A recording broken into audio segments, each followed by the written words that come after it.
اللہ اکبر لا الہ الا اللہ واللہ اکبر وللہ الحمد۔ کا تہوار جو ہم مناتے ہیں اس میں جو دو گانا پڑھتے ہیں ہم، جو 2 رکعت نماز ہم پڑھتے ہیں، یہ 2 رکعت نماز اللہ کا شکر ہے، یہ اللہ کا شکرانہ ہے کہ اے اللہ تو نے توفیق دی، ہم جیسے کمزور دل والوں کو، ہم جیسے کمزور ارادے والوں کو تو نے توفیق دی، ہمارے روزے کمپلیٹ ہو گئے، ہماری عبادتیں مکمل ہو گئی۔ اے اللہ ہم نے تراویح پڑھ لی، ہم نے طاق راتوں میں جاگ لیا، ہم نے زکوٰۃ اپنے مال کی نکال دی، ہم نے صدقہ کر دیا، ہم نے غریبوں کی مدد کر دی، ہم نے افطار کی دعوتیں کر دی۔ اے اللہ یہ تیرا کرم ہے۔ یہ 2 رکعت نماز ہم اس لیے پڑھتے ہیں میرے ساتھی، اور اسی لیے عید کے دن جب عیدگاہ جائیں تو اپنی بڑائی نہیں بیان کرنا ہے، کپڑا ضرور اچھا پہن لیجیے، آپ جوتے ضرور شاندار پہن لیجیے، مگر بڑائی اپنی نہیں بیان کرنا ہے، بڑائی اللہ کی بیان کرنا ہے۔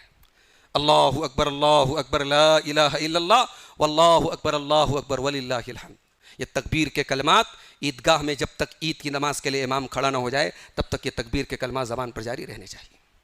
خواتین بھی پست آواز میں اس تکبیر کو پڑھتی رہیں، اور عیدگاہ میں ضرور اپنی خواتین کو لے کے جائیں، پردے کے پورے اہتمام کے ساتھ، سادگی کے ساتھ، بغیر بے پردگی اور بے حیائی کے۔ خواتین کا سپریٹ انتظام ہماری عیدگاہ میں الحمدللہ رہتا ہے، آپ ضرور اپنے گھر کی خواتین کو لے کے جائیں۔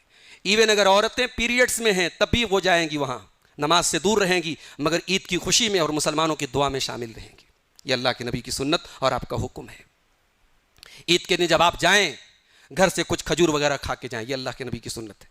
عید الاضحیٰ پہ بغیر کچھ کھائے پیے جائیں، اور عید الفطر میں نبی نے فرمایا کہ جو رمضان کا روزہ رکھے اور شوال میں 6 روزہ رکھے، کأنہ صام الدہر، گویا اس نے زندگی پر روزہ رکھا۔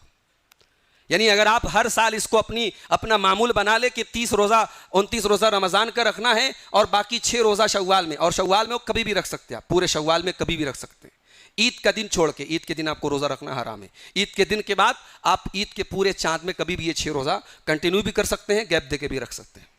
نبی نے کہا کہ یہ 6 روزہ رکھنا گویا کہ زندگی پر روزہ رکھنے کے برابر ہے۔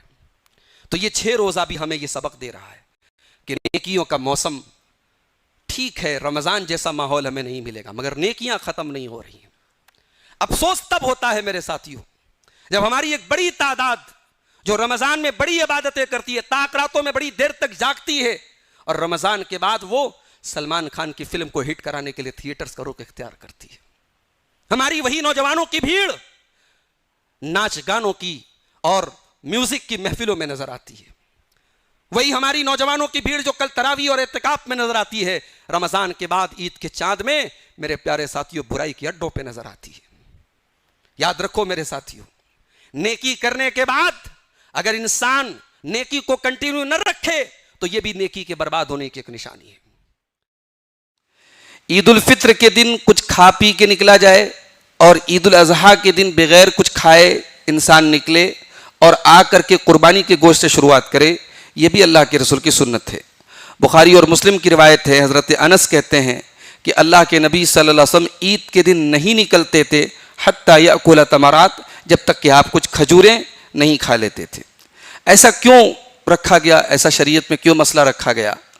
اصل میں عید جو ہے وہ اس بات کا اعلان ہے کہ آج سے ہمیں روزہ نہیں رکھنا ہے، تو اس اعلان میں مزید تاکید کے لیے اور اس میں مبالغہ کے لیے یہ حکم دیا گیا کہ عید والے دن آپ عیدگاہ جانے کے پہلے کچھ کھا کر کے آپ گھر سے نکلیے۔ اور عید الاضحیٰ کے موقع پر مستحب یہ ہے کہ انسان کچھ نہ کھائے، اگر اس کو قربانی کرنا ہے تو کچھ نہ کھائے اور آ کر کے وہ قربانی کے گوشت سے آغاز کرے۔ مگر یہاں یہ بھی وضاحت کر دوں، بعض لوگ شوگر کے پیشنٹ ہوتے ہیں، ان کو بغیر کچھ کھائے پیے رہنا مشکل ہوتا ہے، تو یہ کوئی روزہ نہیں ہے، یہ ایک سنت ہے، مستحب عمل ہے۔ اگر آپ کے اندر بھوک برداشت کرنے کی چھمتا نہیں ہے تو کوئی مسئلہ نہیں، آپ کھا سکتے ہیں، لیکن بہتر یہ ہے کہ آپ بغیر کچھ کھائے جائیں، پانی وغیرہ کی ضرورت ہو تو پی لیں، لیکن کھانے کی شروعات آپ قربانی کے گوشت سے کریں۔ عید کے دن تکبیر، یہ بھی بہت اہم سنت ہے کہ تکبیر جو ہے بآواز بلند، مرد حضرات بآواز بلند اور عورتیں پست آواز میں تکبیر کے کلمات پڑھیں۔ یہ عید کا ایک مقصد ہے۔ اللہ نے قرآن میں فرمایا وَلِتُكَبِّرُوا اللَّهَ عَلَى مَا هَدَاكُمْ وَلَعَلَّكُمْ تَشْكُرُونَ، کہ یہ رمضان کا مہینہ جب مکمل ہو تاکہ تم اللہ تعالیٰ کی تکبیر بیان کرو اور تاکہ تم اللہ تعالیٰ کا شکریہ ادا کرو۔ تو عید کے موقع پر تکبیر کے کلمات ضرور ہمیں پکارنے چاہیے۔ صحابہ کرام بازاروں میں جاتے تھے یا عیدگاہ کے لیے جب جاتے تھے تو جب تک امام عید کی نماز پڑھانے کے لیے سامنے نہیں آ جاتا تھا تب تک جو ہے وہ تکبیر کے کلمات پڑھتے رہتے تھے. یہ صحیح حدیثوں سے یہ بات ثابت ہے. تکبیر کے کلمات جو مشہور ہیں ہمارے ہاں، اللہ اکبر لا الہ الا اللہ اللہ اکبر وللہ الحمد، یہ کلمات بھی آپ پڑھ سکتے ہیں.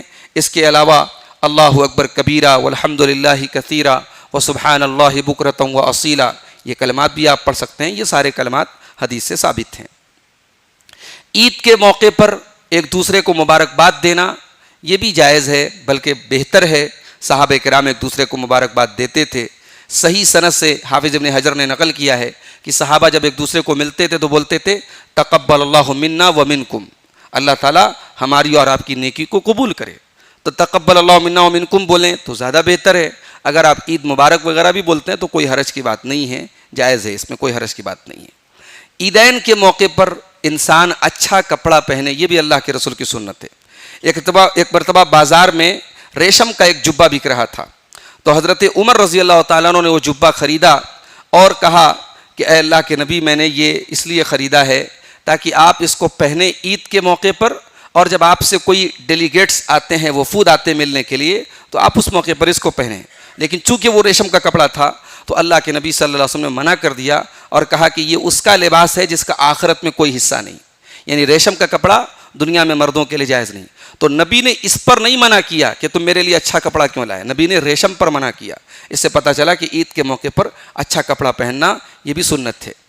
عیدگاہ کے لیے اگر پاسبل ہو تو الگ راستے سے جانا اور الگ راستے سے آنا، یہ بھی اللہ کے رسول کی سنت ہے. اس کی حکمت یہ ہے کہ دونوں راستے جو ہیں وہ ہمارے لیے قیامت کے دن گواہی دیں. دونوں راستے سے ہم اللہ کی تسبیح پڑھتے ہوئے، اس کا ذکر کرتے ہوئے جائیں گے. تو یہ ایک مقصد تو یہ ہے. اور دوسرا مقصد یہ ہے کہ ہماری جو خوشی ہے اس کا اظہار الگ الگ جگہوں پر ہو، جس راستے سے جا رہے ہیں وہاں پر بھی ہو اور جس راستے سے آ رہے ہیں وہاں پر بھی ہو. عید کے موقع پر کھانا اور پینا یہ بھی اللہ کے رسول کی سنت ہے. عید کے دن آپ روزہ نہیں رکھ سکتے. اسی طریقے سے عید الاضحیٰ کے موقع پر 4 دن آپ روزہ نہیں رکھ سکتے. یہ کھانے اور پینے کے دن ہیں. اللہ کے نبی صلی اللہ علیہ وسلم فرمایا عیدنا اہل الاسلام، یہ ہم مسلمانوں کی عید ہے اور یہ کھانے اور پینے کے دن ہیں. عید کے موقع پر اپنی عورتوں کو ضرور عیدگاہ لے کے جائیں. ان کے لیے پردے کا معقول انتظام اگر ہے تو لے کے جائیں، نہیں ہے تو انتظام کرائیں، لیکن ان کو ضرور لے کے جائیں. بخاری اور مسلم کی روایت ہے، ام عطیہ کہتی ہیں کہ ہمیں حکم دیا گیا کہ ہم ان عورتوں کو بھی لے کے جائیں جو حیض کی حالت میں ہوں، اور ہم پردے والیاں کنواری لڑکیاں سب کو عیدگاہ میں لے کے جائیں.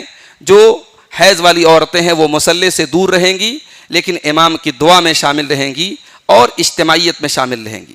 ایک عورت نے کہا کہ اللہ کے رسول ہمارے پاس جلباب نہیں ہوتا، چادر نہیں ہوتی.